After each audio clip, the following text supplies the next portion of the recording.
내게 능력 주시는 자 안에서 내가 모든 것을 할 수 있느니라. 여러분과 함께 하시는 하나님 안에 위로와 능력이 넘칩니다. 말씀 한 컵. 여러분은 지금 수고하고 무거운 짐을 지고 있습니까? 어떤 분들은 돈 많은 부자들은 수고하고 무거운 짐이 없을 거라고 생각하는 분들도 있습니다. 그러나 아마 모르긴 몰라도 부자도 수고하고 무거운 짐진 자들아 이렇게 누가 부르면 아마 가난한 사람보다 훨씬 더 빨리 돌아볼 거예요. 수고하고 무거운 짐진 것은 그냥 단순히 돈이 없거나 또는 어려운 문제가 생겼거나 그런 어떤 힘든 상황에 처해져 있는 것을 말하는 게 아닙니다. 마음이에요, 마음. 예수님께서 수고하고 무거운 짐진 자를 부르시고 뭐라고 약속을 하셨냐 하면 주님이 29절에 너희 마음이 쉼을 얻으리니, 주님이 말씀하시는 것은 마음입니다. 마음. 그러니까 수고하고 무거운 짐도 사실은 마음에 있는 거예요. 그런 경우를 요즘 우리식으로 표현하자면 스트레스라고 말하는 거예요. 삶의 스트레스가 오는 거예요. 내 마음에 나도 모르는 사이에 두려움도 염려도 긴장도 분노도 답답함도 짜증남도 그게 내 마음속에 자꾸 쌓여 있는 것입니다. 돈이 많고 적은 걸 떠나서 똑같습니다. 돈이 없는 사람도 힘들지만 돈이 있는 사람도 힘들어. 권력이 있는 사람도 힘들고 힘이 없는 사람도 힘들고 환경과 여건과 상관이 없습니다. 어떤 처지에 있는 사람도 다 마음이 힘들어요. 무거운 짐을 다 지고 있습니다. 하나님이 사실 모든 사람을 부르신 겁니다. 우리가 생명을 가지고 산다는 것 자체가 수고하고 무거운 짐을 지고 있는 겁니다. 그래서 우리 주님이 수고하고 무거운 짐진 자들아 다 내게로 오라 그렇게 말씀하시고는 그 마음에 쉼을 줄 것이라고 그렇게 말씀하신 거예요. 환경과 여건을 바꾸려고 해서 우리의 삶이 바꿔지는 게 아닙니다. 돈을 못 벌었기 때문에 성공을 못했기 때문에 나쁜 사람들하고 함께 내가 지금 살고 있기 때문에 문제가 되는 게 아닙니다. 우리의 마음이 결국은 문제였던 거예요. 예수님께서 우리 환경과 여건을 바꾸시는 일이 우리의 마음을 바꾸는 것보다 훨씬 쉽습니다. 그런데도 아무리 환경이 좋아도 여건이 좋아도 여러분의 마음이 안 바뀌면 그러면 우리의 삶은 그냥 그대로 지옥과도 같습니다. 불평과 원망은 한도 없습니다. 결국은 우리의 마음이 바뀌어지는 것이 열쇠인 것입니다. 그런데 이 마음을 바꾸시는 유일한 분이 예수님이십니다. 사람의 의지로 스스로 마음을 바꾸려고 노력해 봐서 어느 정도 성과도 있고 결과도 있습니다. 그러나 인생의 근본 문제를 사람의 노력으로 바꿀 수는 없습니다. 우리의 마음을 정말 천국같이 어떤 환경과 처지에서도 그렇게 살게 할 수 있는 사람의 노력은 불가능한 일입니다. 그런데 주님은 하시는 거예요. 어떻게 주님은 그렇게 하실 수 있죠? 주님이 하신 말씀에 답이 있습니다. 29절에 나의 멍에를 메고 내게 배우라. 자, 예수님께서 하신 말씀은 예수님의 멍에를 메고 주님의 멍에를 메고 그리고 주님께 배우라는 거예요. 자, 이 말씀은 우리가 늘 사용하는 표현으로 다시 바꾸면 예수님이 마음에 계신 것을 믿고 그리고 주님과 동행하라는 겁니다. 우리가 그렇게 사모하는 거예요. 보이지 않으신 주님을 정말 보이는 분처럼 그렇게 바라보고 매일 주님을 생각하며 그렇게 주님 안에 거하면서 살아보자. 바로 그것이 예수님께서 주신 답인 거예요. 여러분, 염려하지 않고 정말 두려워하지 않으려면 예수님이 나와 함께 계시고 나를 돌보고 계시다는 게 믿어져야 돼요. 예수님이 진짜 나와 함께 계셔. 그리고 지금 예수님이 나를 돌보고 계셔. 이게 믿어지면 그러면 염려가 안 돼요. 두려움도 없어져요. 그죠? 그게 우리 인생을 바꾸는 거예요.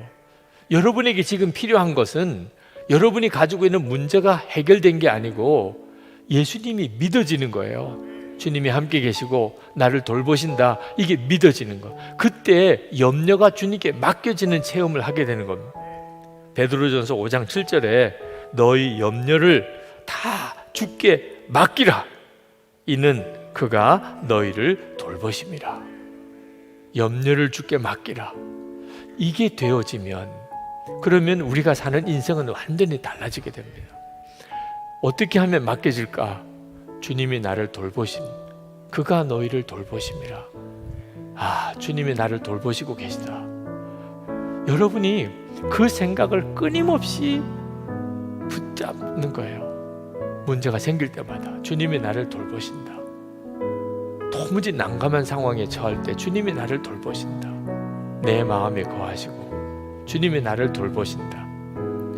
여러분이 그 사실을 온전히 붙잡게 될 때, 여러분이 처음에는 염려가 주님께 맡겨지는 일이 도무지 안 되더니 어느 순간에는 염려가 안 되는 것을 느끼게 된다니까요. 주님이 나를 돌보시는 게 믿어지면서 동시에 염려는 안 되기 시작하는 거예요. 어려움은 있고 문제는 많은데 염려가 되질 않아요. 그때 다른 사람이 우리를 보고 하는 말이 당신 변했다는, 당신 정말 변했다, 얼굴 표정이 달라졌다, 어떻게 그렇게 살 수 있냐는 다른 사람들이 물어와요. 그게 바로 이제 내가 진짜 예수님을 믿게 됐다는 겁니다. 그러니까 내가 예수님을 믿게 된 건 엄밀히 말하면 교회를 나오기 시작하고 세례를 받았다는 것보다도 더 중요한 것이 더 이상 염려가 되지 않는 거예요. 주님을 믿었으니까. 허드슨 테일러 선교사님에 대한 예를 많이 드는데 아주 대표적인 분이니까 그렇습니다. 그리고 그 허드슨 테일러의 경우가 우리들에게 있어서 우리들의 문제를 풀어주는 굉장히 놀라운 실마리예요.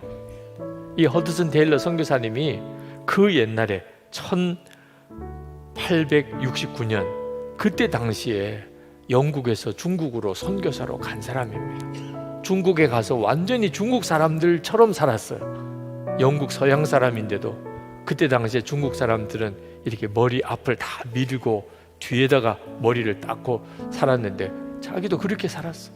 중국 사람들 입는 옷을 입었어요. 중국 사람들 음식을 먹었어요. 완전히 중국 사람처럼 살았습니다. 그건 대단히 어려운 일이었어요. 그때 당시에 중국은 정말 살기 어려운 나라였습니다. 그러면서 중국에 복음을 전했던 사람입니다. 아무것도 선교비 지원받지 않았어요. 하나님이 공급하실 걸 믿고, 그러니까 중국에 내지로 오지로 들어갈 수 있었어요. 중국 선교의 진짜 아버지지요. 그랬던 그 훌륭한 선교사님도 낙심에 쓰러진 적이 있어요.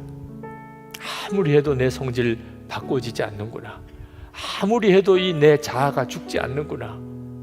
그렇게 하나님, 오늘은 잘 살아볼게요. 오늘은 정말 사랑하며 살아볼게요. 오늘은 기쁨으로 살아볼게요.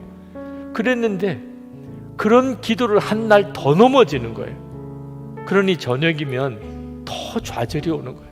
기도도 해도 안 되는구나. 노력해도 안 되는구나. 결심해도 안 되는구나. 내가 중국 사람에게 생명의 복음을 전하러 왔는데 내가 구원의 삶을 살지 못하니, 그러니까 마음이 무너지니까 몸도 그냥 쓰러져 버린 거예요. 꼼짝없이 중국에서 쓰러져서 이제는 정말 죽을 날만 기다리는 그런 처지에 빠졌을 때 성경 구절 하나가 허드슨 테일러 선교사를 회복시켰습니다. 친구 메카디라고 하는 친구 선교사님이 편지를 보냈어요. 허드슨 테일러 선교사가 고민하고 갈등하는 걸 너무나 잘 알거든요. 그리고 쓰러졌다는 이야기를 듣고 편지를 보냈어요. 그 편지 속에 어떤 내용이 있냐면, 사랑하는 주님이 내 안에서 일하게 하라. 내 속에 있는 주님이 일하게 하라.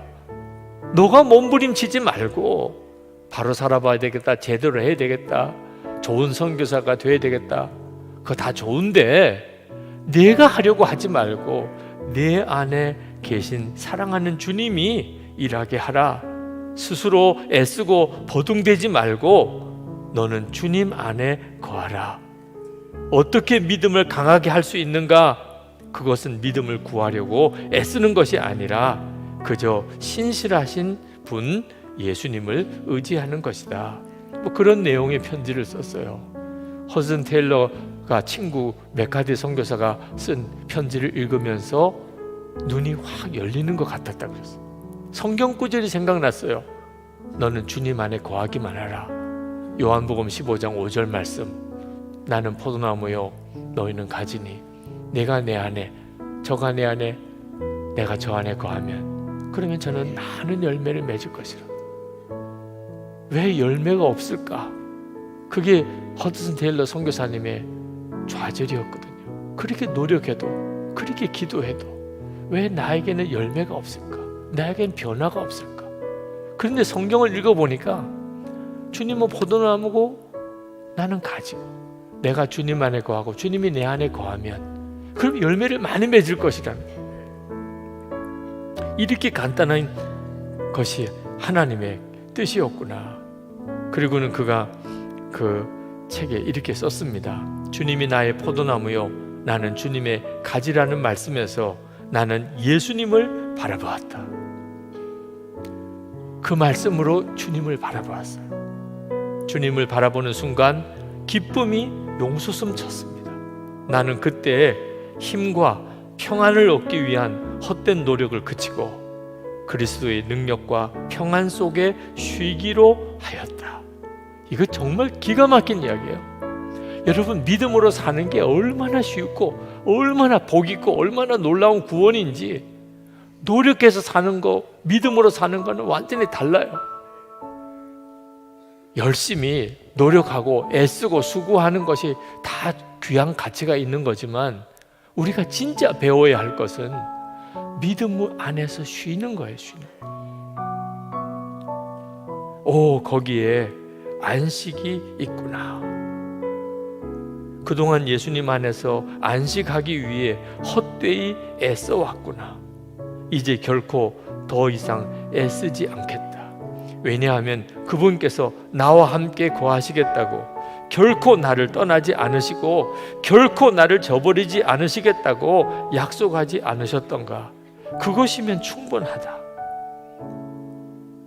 여러분의 모두에게도 주신 약속이에요. 예수님은 여러분 안에 거하시고 주님이 여러분을 책임져 주시겠다고 그랬고, 주님이 여러분의 마음을 쉬게 해주시겠다고 했고, 주님이 친히 여러분을 이끄시고 계시고, 그러면 됐잖아요.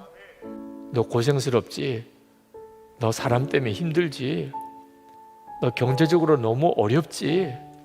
그래, 이제 마음고생 그만하고 안달 좀 그만하고 내 안에 쉬어. 너에게 필요한 것은 마음의 쉼이야. 여러분, 주님을 정말 바라보셔야 됩니다.